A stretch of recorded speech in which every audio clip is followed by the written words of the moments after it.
क्रिस्त में मेरे प्यारे भाइयों और बहनों, आज हम लोग पुण्य बृहस्पतिवार मना रहे हैं। आज के दिन प्रभु यीशु क्रिस्त ने अपने शिष्यों के साथ अंतिम भोजन किया था। आज के दिन प्रभु यीशु क्रिस्त ने दो संस्कारों का स्थापना की थी। पवित्र यूकरिस्त का संस्कार, पुरोहिताई का संस्कार। ये दोनों संस्कार एक दूसरे से पूरक है। प्यार और सेवा का भाव। प्यारे भाइयों और बहनों, आज हम लोग पुण्य बृहस्पतिवार मना रहे हैं, तो थोड़ा सा इन बातों पर मनन चिंतन करें। क्या कभी आप दुविधा में पड़े हैं? क्या कभी आप सोच कुछ रहे हैं और कर कुछ रहे हैं? दिखावे में कुछ है, अंदर दिल में कुछ और। ऑफिस में काम करते समय एक तरह के व्यक्ति और घर वापस आने के बाद कुछ अलग ही तरह का व्यक्ति। क्या हम बाहर लोगों के लिए कुछ तरह के व्यक्ति और अपने परिवार के साथ कुछ तरह के व्यक्ति? अगर हम इस तरह के जीवन जीते हैं तो हम लोग हमेशा भाग दौड़ करते रहते हैं, हमेशा परेशान रहते हैं, हमेशा अशांति का जीवन बिताते रहते हैं, हमेशा छुपा छुपी करते रहते हैं, अपने बारे में सब कुछ छुपाने की कोशिश करते हैं, बेचैन रहते हैं। इसका एक उदाहरण है यूदस इस्करियोती। प्रभु यीशु क्रिस्त एक तरफ अपने शिष्यों के साथ अंतिम भोजन कर रहे थे, सेवा और प्यार का एक नमूना पेश कर रहे थे, अपने शिष्यों का पैर धो रहे थे, और उसी समय यूदस प्रभु के साथ बैठकर उनके साथ भोजन करते समय प्रभु को ही पकड़वाने के लिए सोच रखता है, प्लानिंग करते रहता है। प्यारे भाइयों और बहनों, पाप में बहुत ताकत है, वो हमें विनाश की ओर ले जाता है। यूदस इस्करियोती इसका एक उदाहरण है। पाप करने के बाद जाकर आत्महत्या कर लेते हैं। क्रिस्त में मेरे प्यारे भाइयों और बहनों, आज के दिन यीशु ने दो संस्कारों का स्थापना की है। पवित्र यूकरिस्त का संस्कार और पुरोहिताई का संस्कार। दोनों संस्कार एक दूसरे से पूरक है। यूकरिस्त प्रभु यीशु का प्यार की निशानी है। यीशु ने अपना मांस और लहू हमारे लिए आध्यात्मिक पोषण के रूप में दिया है। इसलिए जब हम लोग हर मिस्सा बलिदान में प्रभु यीशु क्रिस्त का मांस तथा लहू ग्रहण करते हैं, प्रभु से प्यार बढ़ता है।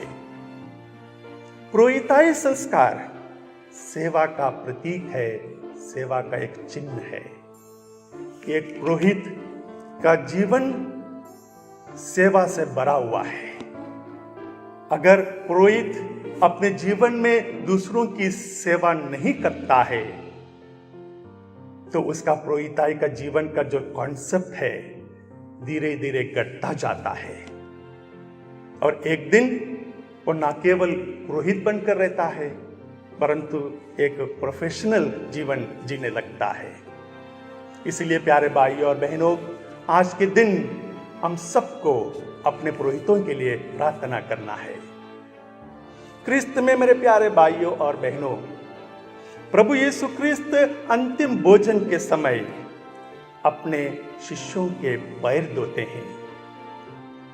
यह शिष्यों के लिए एक चैलेंज था, क्योंकि प्रभु यीशु क्रिस्त कहते हैं, जैसे मैंने तुम्हारे साथ किया है वैसे तुम भी एक दूसरे के साथ किया करो।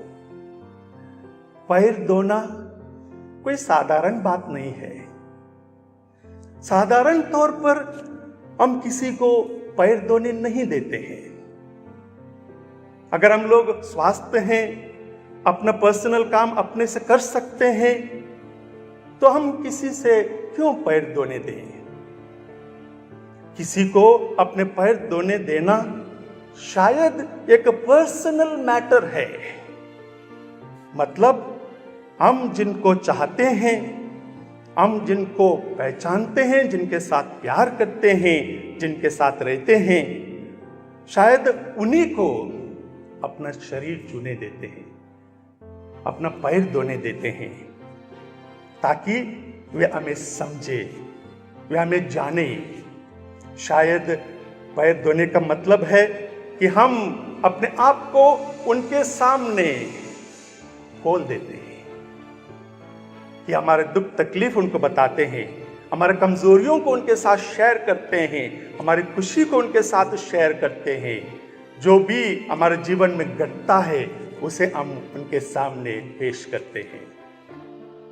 प्यारे भाइयों और बहनों, यह इतना आसान नहीं है। जिंदगी में बहुत सारे चीजों को छुपाना आसान है, परंतु अपने आप को अपने चाहने वालों के सामने, अपने घर परिवार वालों के सामने एक खुली किताब के समान जीना उतना आसान नहीं है। आज के दिन हम सबके लिए एक चैलेंज है कि हम अपना पैर प्रभु यीशु को धोने देंगे। मतलब क्या हम प्रभु के सामने हमारी जिंदगी को खोल कर रखने के लिए तैयार हैं, कि प्रभु से यह बताने के लिए हमारे दुख तकलीफ, हमारे कमजोरियां, हमारा पापमय जीवन, हमारा डबल लाइफ, हमारा हिडन लाइफ, अगर हम ऐसा कर सकते हैं तो जरूर प्रभु हम लोगों को छुएंगे, प्रभु हम लोगों को चंगा करेंगे। जब प्रभु यीशु ख्रिस्त हम लोगों को चंगा करेंगे, तब हम लोग एक दूसरे को प्यार कर पाएंगे, तब हम लोग एक दूसरे को सेवा करने के लिए आगे बढ़ेंगे। तब हम लोग दुविधा का जिंदगी नहीं, दो तरीके का जिंदगी नहीं, परंतु एक सच्ची ख्रिस्तीय जिंदगी जीने के लिए आगे बढ़ेंगे। आइए आज के इस पुण्य बृहस्पतिवार के दिन प्रभु यीशु से दुआ करें कि प्रभु यीशु हमें आशीषों से भर दे, कृपाओं से भर दे, कि हम अपना पापमय जीवन त्यागते हुए, अपने सर्वस्व को प्रभु के चरणों तले समर्पित करते हुए एक अच्छी जिंदगी जी सके। आमीन।